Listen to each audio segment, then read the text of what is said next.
I'm flying high and the spirits in the room.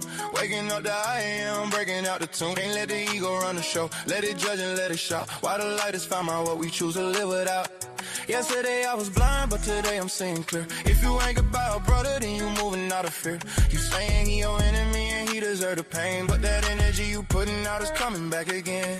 That's your projection, ego lay the trap. When you judge a brother, you got kept the same slack. Unconditional love, yeah, that's the kind I'm seeking.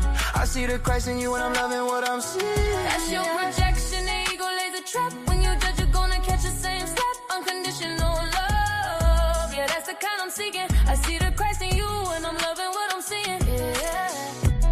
Hand in hand we go into the streets of gold. We're breaking them all. Heaven is entered 2 by 2.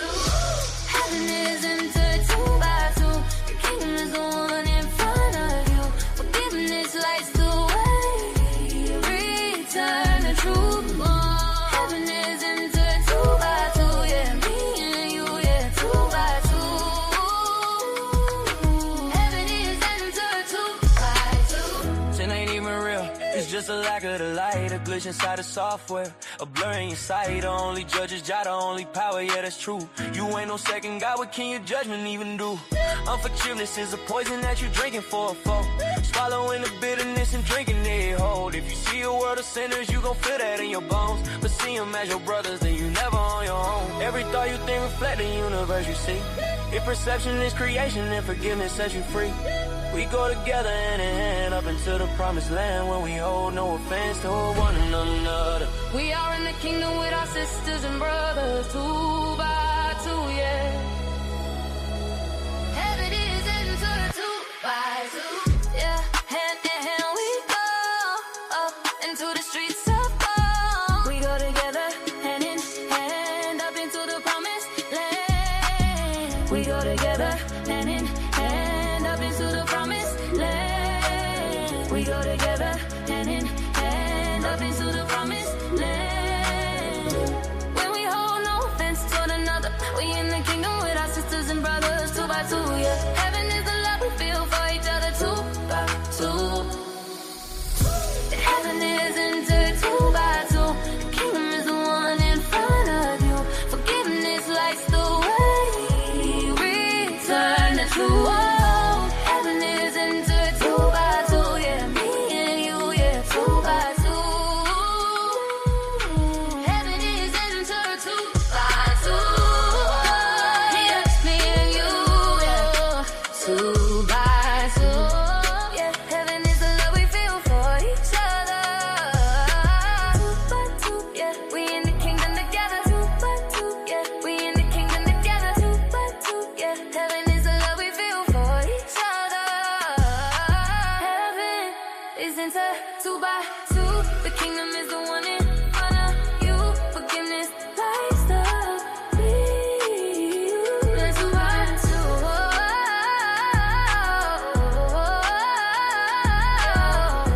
Heaven is entered 2 by 2. Me and you, 2 by 2.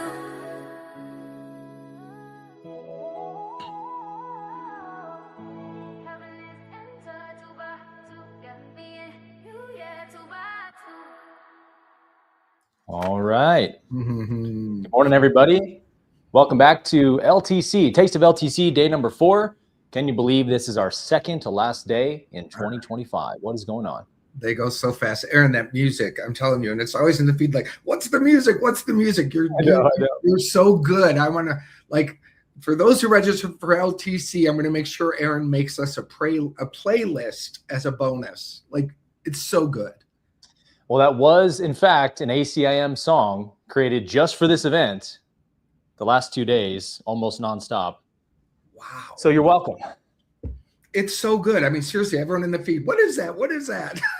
It's so much fun, man. I've gotten like probably way too obsessed with making AI music lately, but it's just like the coolest technology where you can now make the best possible music to the lyrics and topics that inspire you, empower you. You can make affirmation songs. I just made a song about ACIM that's like an absolute banger. You can rock out to it all day and you're just feeding your mind on ACIM and forgiveness. It's like, this is incredible. Well, we got to use this technology. this is the deal. Your consciousness combined with that technology and music, I mean, that's high level. That's high vibe. That's high vibe. It's dangerous, bro. Dangerous. Watch out. Y'all are going to awaken here. Yeah. Now, the big problem is, how the crap do I get it on Spotify? That's what I've been trying to figure out. Oh, Not as easy as you would think. Oh, really? Well, that'll get done. That'll be done. Yes, thy will be done, Lord. Yeah. We'll figure it out. Welcome, everybody, as Aaron said, to A Taste of LTC. This is a phenomenal community that studies A Course in Miracles from January 1 to December 31. We're launching the new program for 2026, and we're here to give you a taste of it because we want you to join us. We're deeply passionate about knowing that the way the world is saved is through this kind of portal. It's through people that dedicate their lives to not just a Sunday drive-by spiritual practice, but it sits at the center of their life pie chart, and it affects every single piece of their life, and it's primary and it's first.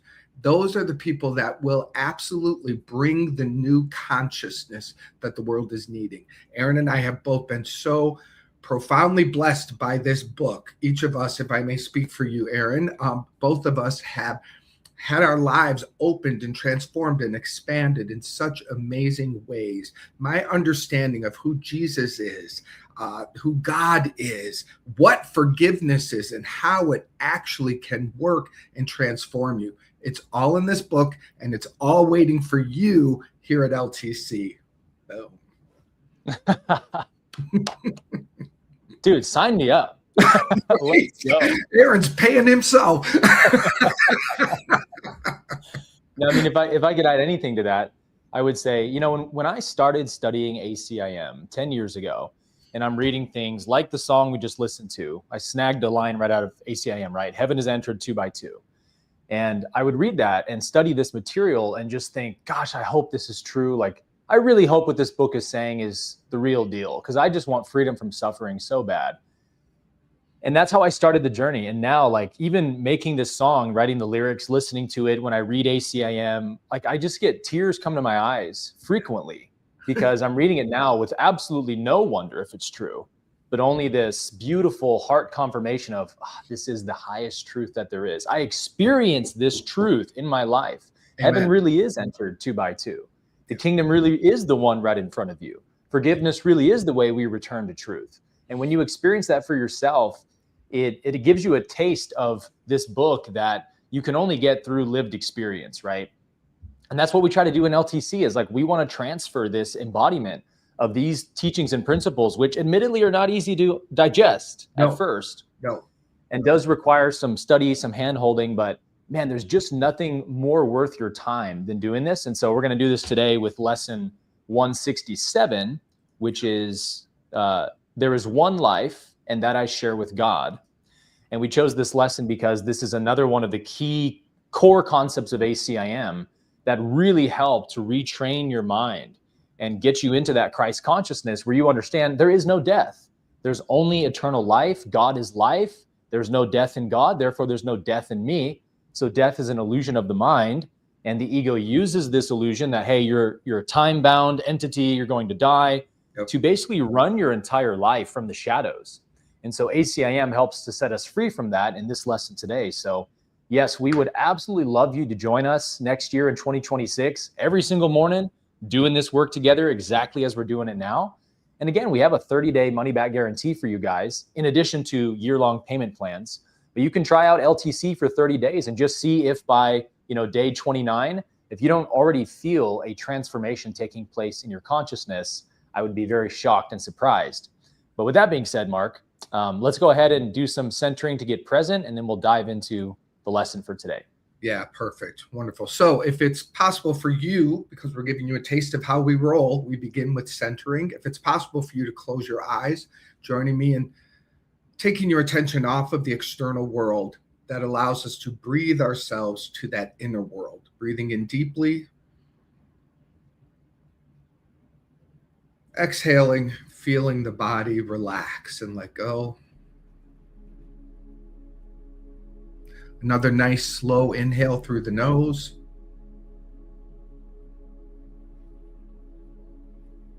And as you exhale, Imagine blowing away the entire past. It just disappears on the exhale. Breathing again deeply into this now moment. This time, we exhale out the future, all that we're making up about it.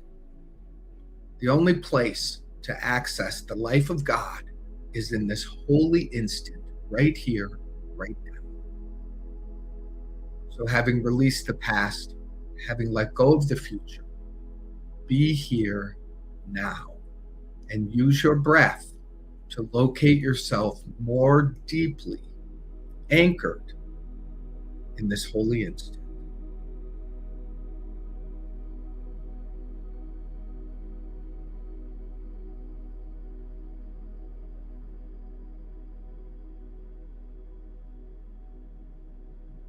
Imagine a ball of golden light in the center of your chest that represents the presence of the God Self.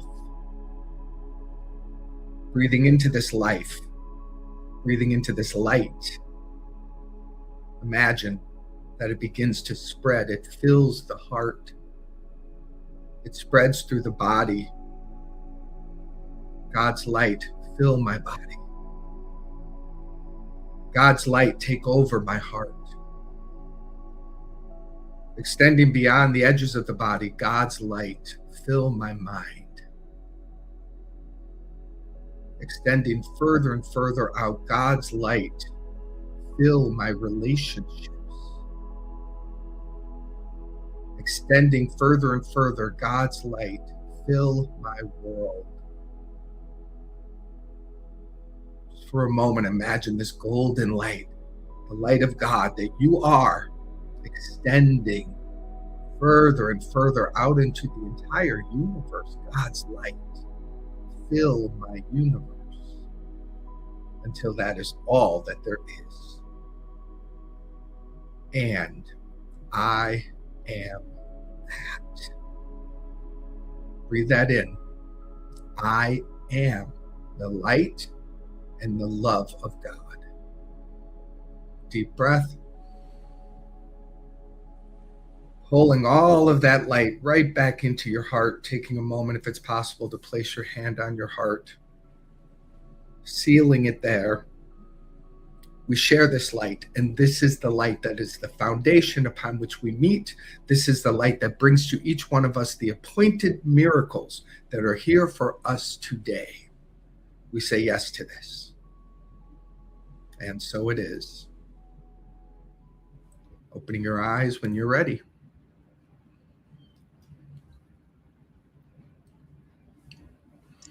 Wonderful, Mark. Thank you so much. Mm-hmm. And let's take a nice deep breath and get ready to transition into our lesson for today. A little bit shorter lesson than yesterday, thankfully. Less reading anyways. But this is a good one. This is one of those lessons, Mark, I have half of it highlighted in my ACIM Kindle. Yeah. You see yellow everywhere. You're like, yes, it's going to be a good one. All right, guys. So lesson 167 of ACIM. There is one life, and that I share with God. Cannot overstate what an important concept this is to grasp, what ACIM is trying to put forward to us today. So it says, there are not different kinds of life, for life is like the truth. It does not have degrees. It is the one condition in which all that God created share. So you guys see that? Is that big enough? Okay, good. Like all his thoughts, it has no opposite. So there's no opposite to life. There is no death because what God created shares his life. There is no death because an opposite to God does not exist. There is no death because the Father and the Son are one. This is one of the concepts, Mark, one of the ontological concepts about God that I took for granted or didn't understand well enough, rather, until I read ACIM. Not just growing up as a Christian, but even up until really studying this text. Like, this to me is the most common sense, almost like kindergarten metaphysics. It's like, yeah, of course, there's one source, which means there's one life, which means there is no separation from that one source and that one life. You cannot exist apart from the source of all existence. Period. End of story. So all of religion's philosophies of separation and damnation and all these things fall flat on their face under this fallacy that there is a second option apart from God, that you can be separate but still go on existing in some kind of tormented state. ACIM ruins all of these ideas of the ego with this philosophy here, which is, thank God it does, right? Yeah, indeed. Go for it, Mark. It goes on to speak more deeply to that, as it says, in this world, there appears to be a state that is life's opposite. So it doesn't deny that this world you're in appears to have both. You call this opposite death. Yet we have learned that the idea of death takes many forms. It is the one idea which underlies all feelings that are not supremely happy. What a definition of death. I mean, that's amazing. The one idea which underlies all feelings that are not supremely happy. It is the alarm to which you give response of any kind that is not perfect joy. All sorrow, loss, anxiety, suffering and pain, even a little sigh of weariness, a slight discomfort, or the merest frown acknowledge death, and thus deny you life. You think that death is of the body, yet it is but an idea, irrelevant to what is seen as physical. A thought is in the mind. It can be then applied as mind directs it, but its origin is where it must be changed if change occurs. Ideas leave not their source. The emphasis this course has placed on that idea is due to its centrality in our attempts to change your mind about yourself. It is the reason you can heal. It is the cause of healing. It is why you cannot die. Its truth established you as one with God. This is where people grapple for a while as they're allowing the course to transform their mind, because they're so conditioned, we're so conditioned to let the world inform. There is death, there is sorrow, people are crying, people are in pain. This is what's happening. And that pull to that world, that suffering world, is got a strong hypnotic trance to it. And it seduces us and it seduces us, and the world is seduced to it. And yet this course comes along and says, challenge every idea. Challenge every idea that is less than the joy of God. Now we have a measuring stick. Now we can simply say with no blame or shame, this is not about making us wrong for these things appearing. It's just the opportunity to say, if there's only life, if there's only joy, if there's only abundance, if my spiritual nature is only all of that with no opposite, now I can see the distance. Now I see the gap between the reality of God and my spiritual truth and this illusory world. It's a phenomenal view when you don't make yourself wrong about it. You get that, Aaron? Because that's what happens. People make themselves bad and wrong, and then they go down the rabbit hole. Yes. The ego is always looking to invest us with guilt. Yeah. Guilt, the course explains, is really a linchpin for the ego's program. And what underlies guilt is the belief in death, right? Mm-hmm. Guilt is kind of like this connection to death of like, oh, did I do something wrong that's going to bring about my annihilation sooner? Is God angry with me or something like that? Right. And, this, Mark, is another, I would say, like top 3 key ideas from ACIM, wouldn't you say? Yeah, totally. And I'm telling you, I got to say, in LTC, through the years we've worked together, Aaron, you have a depth of understanding on this one, and you reference it in ways that has caused me to go deeper to the principle of this that sits in the center. So a little bowing to you. This is powerful. And I've experienced you getting it in a way. We like the word grok. You grok this one. Yes. Yeah. I like to GROK this one for sure. Yeah. Grok it. You have to grok it. Because I mean, this is the whole premise for forgiveness right here. Ideas leave not their source. When you get that, this is one of those key concepts that makes things like judgment just kind of disappear from your mind, in terms of like, you don't have to try to stop judging and like monitor your mind for judgments all day long.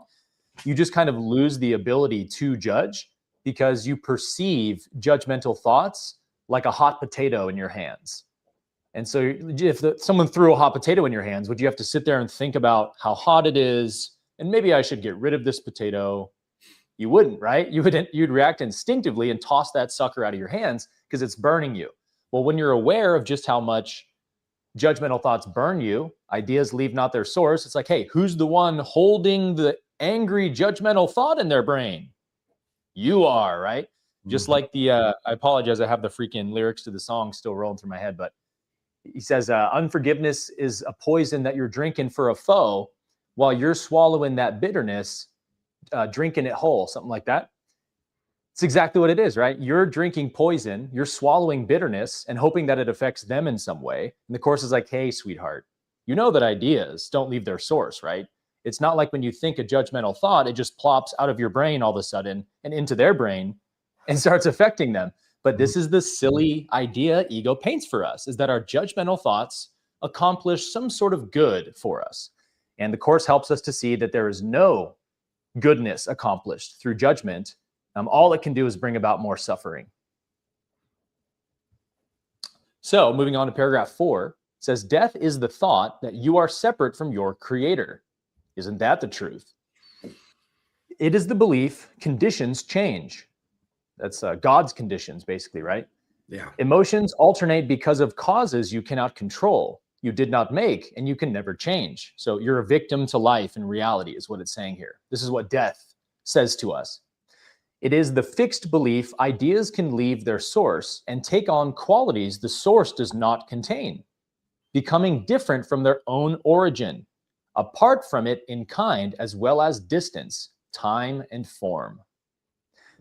So that's a huge part too, that when we understand that we are the origin for every negative thought, apart from it in kind as well as distance, time, and form, we understand that these thoughts that we think in order to harm someone else in our mind actually have no effect on them.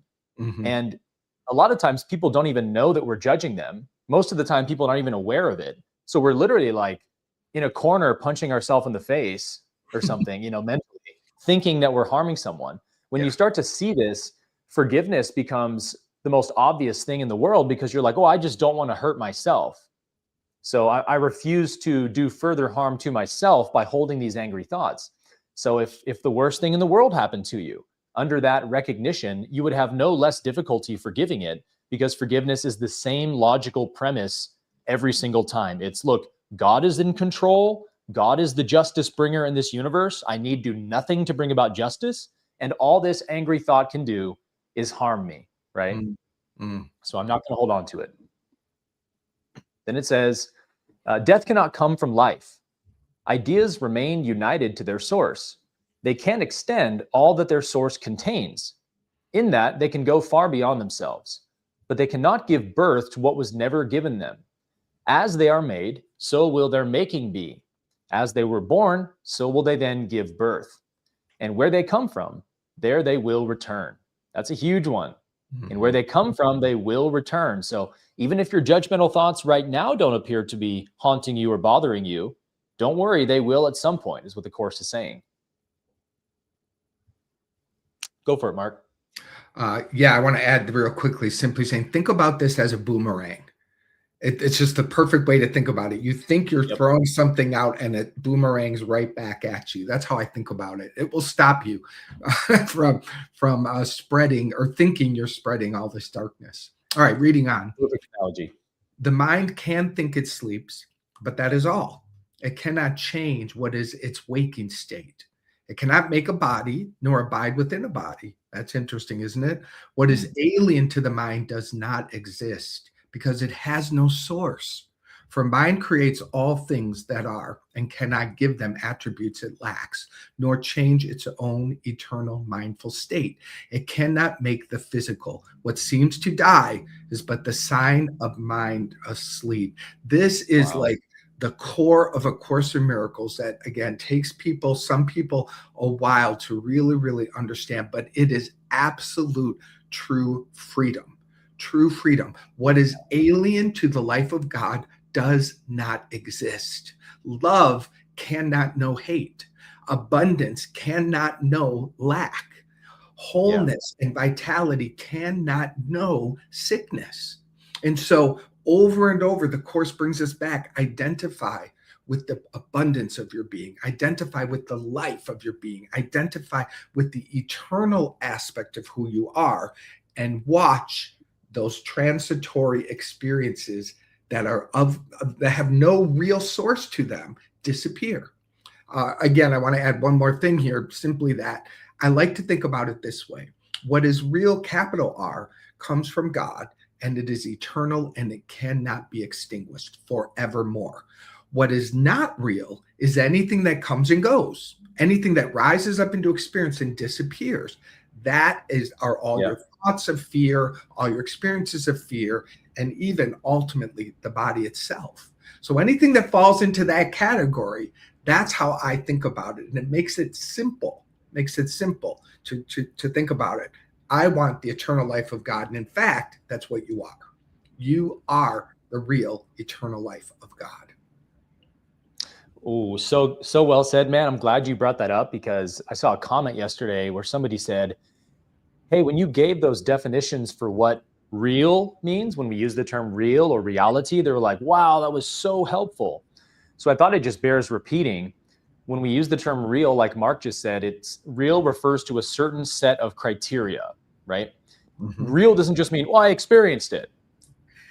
That doesn't make it real, right? You can experience a hallucination, doesn't make it real. What is real is eternal, unchanging, and self-sufficient. Those are the three big criteria.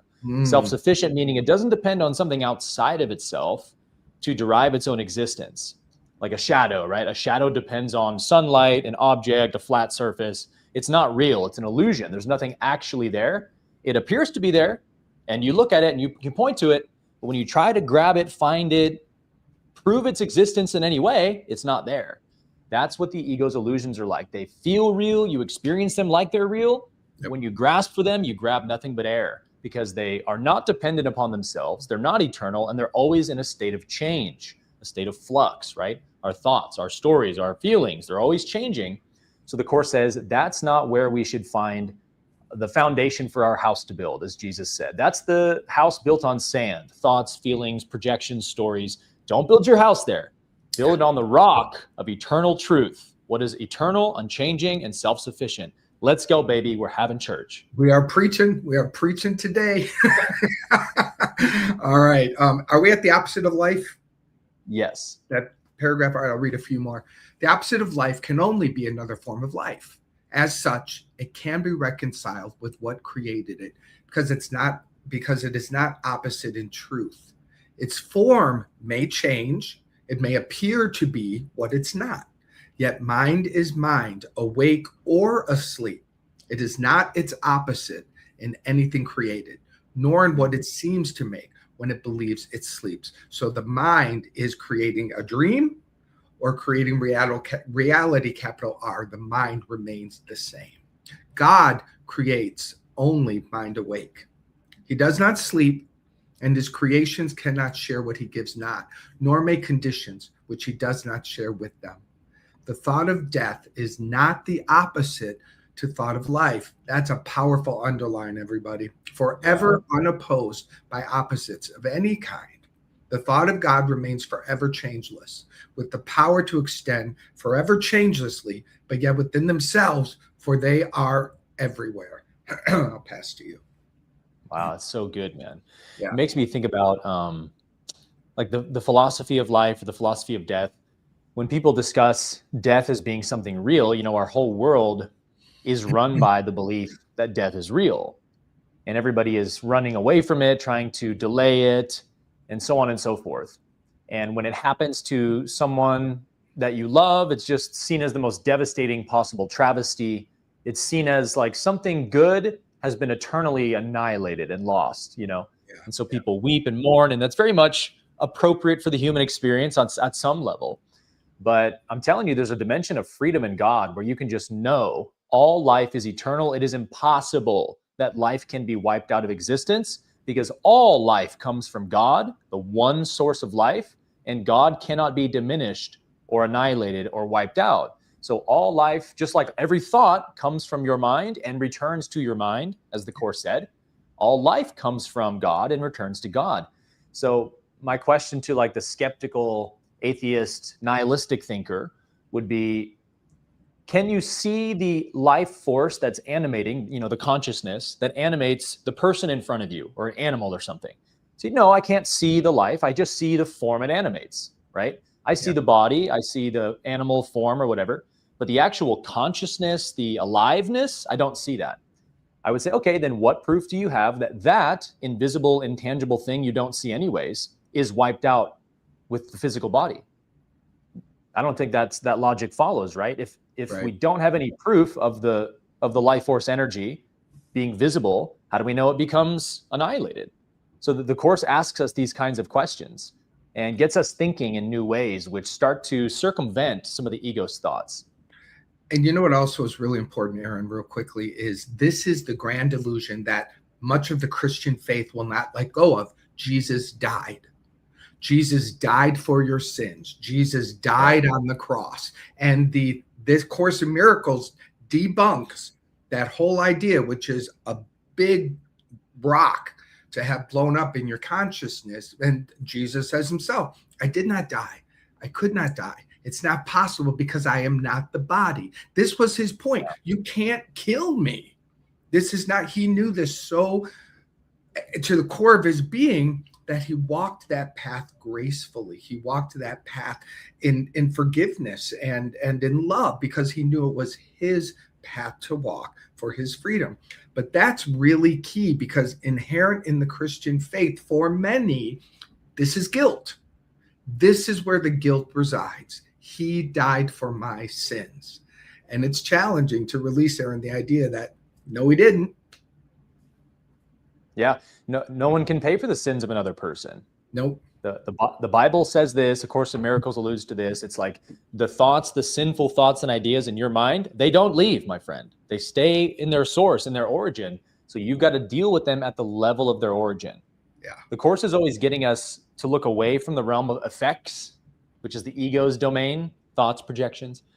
Look away from the world of effects. Go to the world of causes, which is the way you perceive, how you think, the way you understand certain things. That will shape the effects naturally. Yes. And boy, is it true. I mean, we used to joke about this in LTC. It's like, okay, if Jesus was literally just God who was like, let me just wrap myself in some skin and go down there and crucify myself so I can forgive them to myself.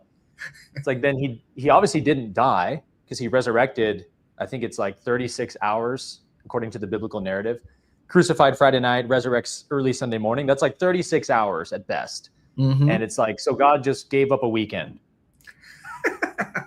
Like, nobody died for you. Jesus resurrects right away. So what is the metaphysical representation of the crucifixion? Because the literalistic interpretation makes no sense.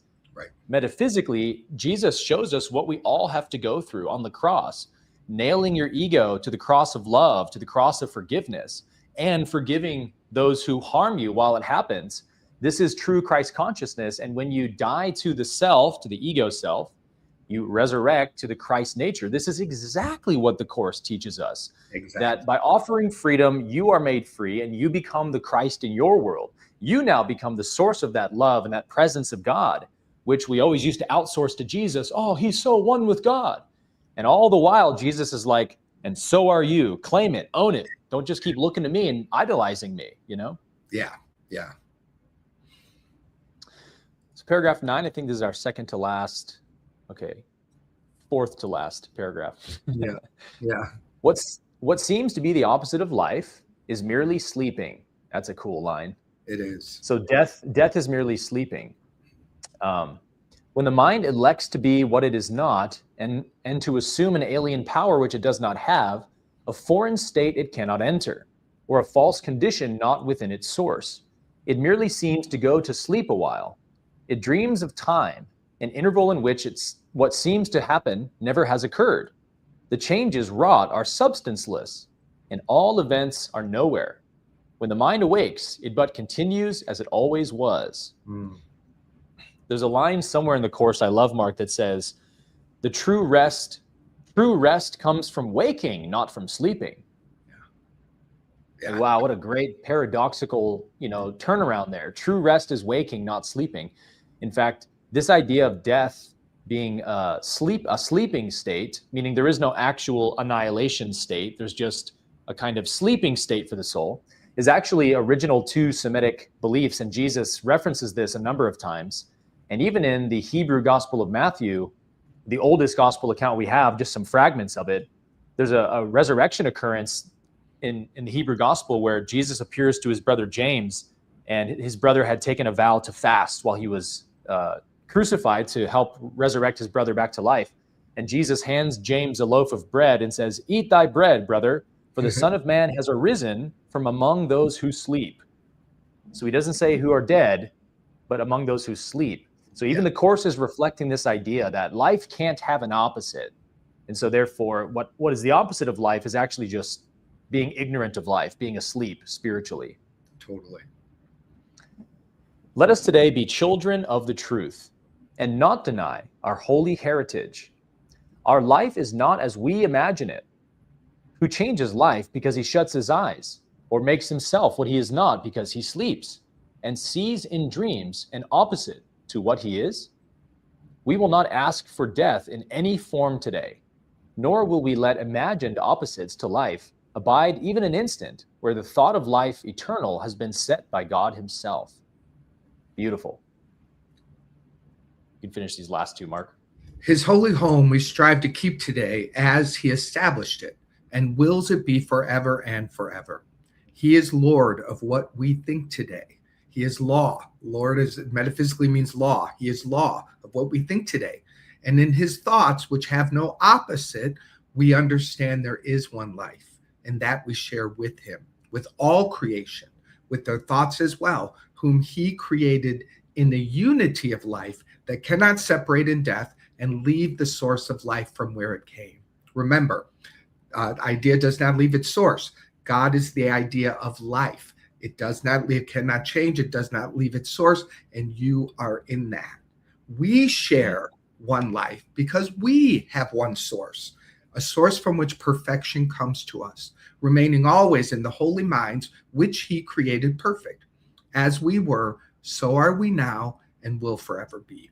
A sleeping mind must waken, and it sees its own perfection, mirroring the Lord of life so perfectly it fades into what is reflected there. And now it is no more a mere reflection. It becomes the thing reflected, and the light which makes reflection possible. No vision now is needed, for the wakened mind is one that knows its source, itself, its holiness. So, lovely last line. You are the wakened mind. That is what you are. Dreaming yourself 1,000 different variations of otherness will not change this inherent truth. This is what the Course rings and beats the drum from the beginning of the book to the end of the book. And it helps you systematically release and remove the layers of false beliefs and fears that are simply keeping you from this truth. I am the wakened mind. Within me, I am the source. I am the self. I am holy. This is not blasphemy. This is not you going against the world's truth. This is you looking at the world's lies, releasing them, and then embodying your truth of your divinity. I mean, come on. Yeah. Come on. Who doesn't want that? I'm trying to find the line in here I loved. A sleeping mind must waken as it sees its own perfection mirroring the Lord of life so perfectly, it fades into what is reflected there. So it's like you become so entranced with God's perfection. This is what happens when we meditate on the ontological facts of God's nature. God is all powerful, all knowing, all present, all loving and good. God is one and cannot change. When you let that get into your spirit, it absolves you into it. It's like you just kind of melt into that truth where God's nature is the only thing you can really see anymore. And because you know God is perfect, because you know God is love, you know that you must be too. An idea can't leave its source, right? You are an idea in the mind of God. Aaron Abke is a divine idea in the mind of God. Mark Anthony Lord is a divine idea in the mind of God. And ideas leave not their source, is what the Course says. This is a place you get to subconsciously more than consciously. You can know these things mentally and be able to teach them and explain them to others, but not get it on a heart, soul level, like get it in your belly, get it in your bones. But the Course, when you read, you can kind of see the effects, right, that reading this has. In fact, the Course is actually written in a kind of poetic format of prose. I can't remember. I think it's iambic pentameter or something like that. Yes, yes. Yeah, it's written in that form so that it has a kind of hypnotic effect on you. Yeah. And you might be reading it and your conscious mind is like, oh, I'm kind of picking up what it's saying. At least for me, I'm talking from my experience. When you first come to it, you're like, what? On the top level, but a deeper level of you is like, wow, this is like high level truth I'm hearing, you know? Maybe I don't really get it, but I know it's truth. And just the reading, the drinking it in has an effect on you where you start to get these ideas that, oh, duh, if God's eternal, then I have to be eternal. God can't create something unlike itself. That makes no sense at all. And so there's just a peace that comes over you. There's just a clarity of thought and mind you live with that you don't need to fight or war any longer against life.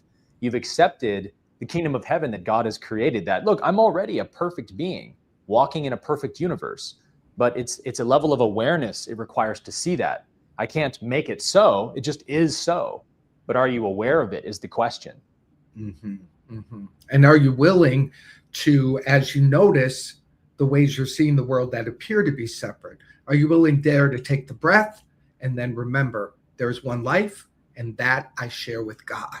That will lift you up into the truth and begin causing within you the healing of the mind. Simply, the Course says our problem is a split mind. We are trying to entertain love and fear. That's why we are in hell. One is real, one is not.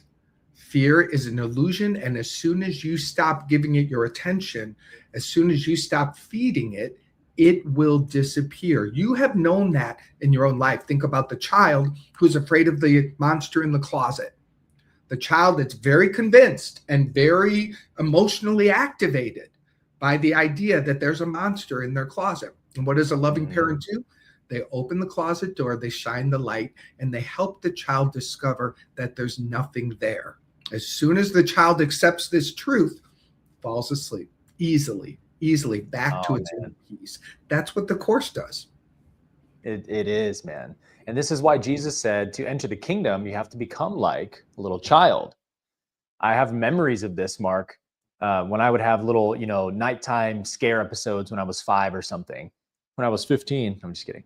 Right. I'd be in my room and hear a noise or something, and I go running to my parents' room and, Dad, Mom, I feel like there's a demon in my closet or whatever. And my dad would let me lay next to him. And I'd be so scared. Like, I really believed there was a demon in my room. It wasn't like pretend to me or something. Yeah. But as I'm laying there, I just could not be in fear laying next to my dad, because I had this knowing of like, whatever comes my way, like my father's right here. So I'm good. And in the very same way, like you can have that level of relationship with your heavenly creator, with God, such that no matter what befalls me in this life, I cannot fear, for thou art with me. My Father is with me. I'm always safe in my Father's arms. You can have the same recognition that quells the frightened mind of the child at night. Like it's still your inner child that's thinking that there's demons in the closet, as you said, Mark. And ACIM just helps you to understand the nature of God in that way, where it just removes your ability to fear, because, hey, I'm just convinced God's omnipotent. Sorry, I can't argue with it anymore, Right. Yeah, it's great. So that's our lesson for today. And it's a rich one. It is one that sets you free. It is one that speaks so clearly to the truth of your identity and shows you the illusion. That's what the Course does, that all year long in so many different ways. It's just such a rich path. And again, we want to invite you to join us. Join us what I also want to speak to briefly is how beautiful the community is. There's a vibrancy. There's a real vibrancy to living. And we have fun and we laugh and we joke and we meet life on life's terms in a way that causes it to loosen up, because we just let joy be in the center of all that we're doing. I think that's one of the key things that we're just so blessed that was here kind of in our relationship, we have so much fun together, but that also ripples out into the community. So it's a creative, fun way to do the course. And to me, there's no better way for it to get in you. Mm-hmm. Oh man, I couldn't agree more. We said this yesterday, but like when we came together to build LTC, we thought, ACIM is the ACIM world's a bit dry and bland. We need to spice it up a bit. Yeah. And it's very organic between us. Like we just love to joke around and have a good time. But we think that having fun with the course, and we have like so many inside jokes in LTC. It's such a blast that when you have fun with it, it actually makes it come to life more, because one of the opening lines of the course says, a tiny mad idea entered the Son of God's mind, where the Son of God forgot to laugh. Right. And like, that's where it all started. When the Son of God forgot to laugh, that's where the ego entered and, sin entered and all that stuff. And it's kind of a cool thing to think about, right? That laughter and humor and joy is actually like the elixir of God, the nature of God. That when you're in joy and happiness, you're in God's nature in that moment. So you can actually, if you try to feel like, I need to get into my brain course, it can be a bit tough, because you've got this barrier to entry with the languaging and the deep philosophy. But when you play with it lightheartedly and have fun with it and laugh throughout it, it has a way of opening up your subconscious mind to get these concepts. And it's also just a lot more fun to have fun, isn't it? So it really please is. Join us, guys. Yeah, we have such a beautiful community of people, as Mark said. We even have leadership positions within LTC that if you've been in LTC for a year or two, you can start stewarding one of our, private group calls, watch parties, and these different things. So there's opportunities to grow as ACIM student and being of service to one another. And also, it's just really cool to go through a whole year with people. I think that's also something we take for granted, the power of that, Mark, that you start January 1, and most people start the course because their life is either in shambles or they're just really going through some difficult times and they feel like they need a real spiritual upgrade. And the people that, finish LTC on December 31st are unrecognizable from the ones that started on January 1st, because we like to say this is like your daily supplement or something. You just take your supplement, take your medicine, swallow it every morning. And it's the long systemic effects that the course has that really, when you look back and you see the wake of change behind you, you almost can't believe it. Yeah. Wow. Just in 1 year, I could literally drop things that I was holding for 20, 30 years, resentments, grievances, traumas. Mark, you have an amazing, inspiring story of childhood trauma that brought you to the place of being an ACIM teacher. And we see people set free from every kind of mental imagine. Oops. Sorry. As we're getting a call from the Holy Spirit. Yeah. It is. Put on Do Not Disturb. Do you hear that reverb now? No, you're good. Huh. You're hearing a reverb? I am. They kick you out, bring you back. Okay, perfect. There's a question, and I want to pull it up because it was a good one. Rolled up. Shoot, give me a moment here. Is this a live program or pre-recorded lesson? There you go. I love that. I love it. LTC is a hybrid.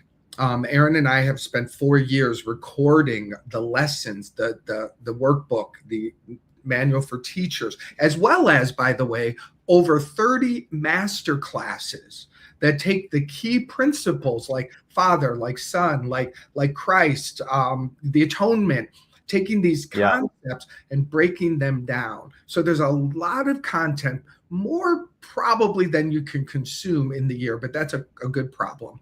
So combined with all of that pre-recorded, we have the live community component. Every single day, we have what's called a watch party, where you come together, we watch the recorded lesson together, and then there's a little bit of time afterward for you to share, for you to hear other people's questions, grappling. People ask for prayer. It's a real spirit-centered community. We also spend the time together reading live the textbook and exploring that and embodying that.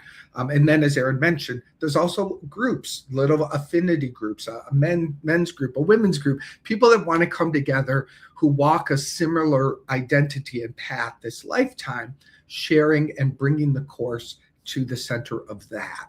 So it's there's a whole like, gosh, I'm seeing like a whole merry-go-round of options for you to be a part of. But I actually love how it has formed itself as a perfect hybrid.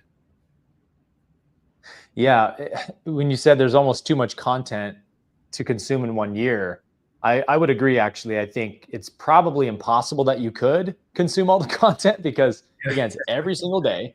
Just like doing 365 daily lessons is, a solid amount of daily content in and of itself. But again, on Monday nights, we have a 90-minute study the text live recording. So the first 3 Mondays, I think, of every month, we take the 4th one off. And that's where we go through each chapter of the course. Is there, how many, Mark? Is it like 33 or 31? Chapter 32, maybe? 33. Okay. So we do 33. I don't know. It's somewhere in there. Yeah. 33 of those. And then we have the teacher's manual, which is 1 video lesson a month that goes through the chapters of the teacher's manual. And then we have like 12 something master classes where we did a master class every month. The first year we did LTC, where we just took one of the key terms. This is the way we tried to help our students unpack the language, is we take these gospel sounding, biblical sounding terms like Holy Spirit, like atonement, like salvation, like sin. And we say, hey, here's what the course means when it says that. Yeah. So sin, for example, is a mistake in perception. You are perceiving reality incorrectly. And that's a very different definition than the religious idea that you've sort of made a blight against God that has angered God, and therefore wrath is coming towards you. The course is like, hey, that's a very like ancient, simpleton way of looking at sin. It's kind of true in that when you violate reality, I love how you said, Mark, the word Lord really means law. Yeah. Like that's such a great way of understanding that term too. Lord equals law. There are laws that govern the universe. Really, there's just one law, the law of oneness or reciprocity, giving and receiving, karma, sowing and reaping. This is the one law. So yeah, whatever you put out will come back to you, the boomerang effect. So it's like there's a wrathful God maybe, but there isn't actually a wrathful God. There is no being that is angry and punishing you. It's actually your own thoughts coming back at you in that boomerang form. So the course will break these things down in a way that takes out some of the charge that these words have from those of us who grew up religious, like sin, like atonement. Atonement is at one meant, right? To become one with truth is atonement. So we are atoned in our mind, not through an animal on an altar or Jesus on the cross. There's nothing outside of you that can atone for your own mind. Your mind is in here. You have to do it by correcting the illusions with truth, by forgiveness and so forth. So you'll get all of those masterclasses as well that you can watch to really put you on the fast track to picking up the language that you're reading, because it's we talk about it like learning a second language, Mark. If you're learning Spanish or something, you get past a certain curve when you're learning a language where all of a sudden you can read it and you're like, oh, I'm like really picking this. Like I can just read this in Spanish now and I get it. Yeah. The course is like that too, right? Where you start reading it and you go, oh, I'm just getting the philosophical ideas it's putting forth. There's no barrier anymore with the language because it's very consistent in the way it uses these terms. So it is kind of fun to learn the language of the course throughout the year as well. And then you start unpacking these ideas the way Mark and I do on these videos, but for yourself while you're reading it, the course just starts to come to life. Yeah. Yeah. I think the last thing I'll add as we're beginning to wrap this up is what you pointed to also, Aaron, is that another reason I find community to be so vitally important is that our world is largely designed, our relationships are designed in the ego world. There's fear, there's separation appearing from the moment we open our eyes until we close them, and even as we dream. So to take on a spiritual awakening program like this, to do it alone while you're immersed in the conditioning of your relationships, that's really, really hard. Few can do that. That's why the community is so helpful. You get to come to this safe, sacred hub where everyone's learning the new language that Aaron mentioned together. Everyone's practicing becoming free through forgiveness, through intention, through contemplation, through study, through surrender. We're doing it together. You've got people who have your back.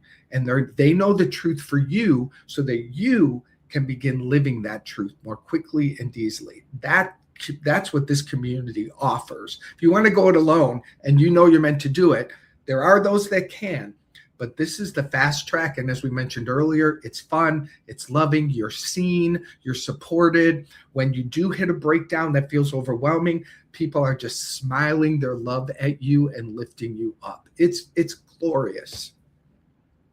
Indeed it is, man. We love it so much, and we invite you to join us next year in 2026.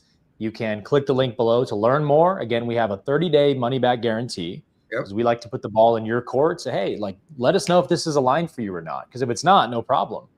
But we give you that 30-day runway, and then we also have payment plans now throughout the year to make those small monthly incremental payments instead of a upfront one-time payment if you don't have the investment for that. So we've got lots of options to support you. If you feel called to the course, if you need support, please email us at support@4duniversity.com. Let us know what kind of support you need to join LTC, and we'll see if we can help you out. Yeah. And with that being said, Mark, we got one more day, not only for a Taste of LTC, but one more day in 2025. So we will see you guys back here tomorrow for our final lesson of ACIM in 2025. Yeah. Peace and love. Much love, you guys.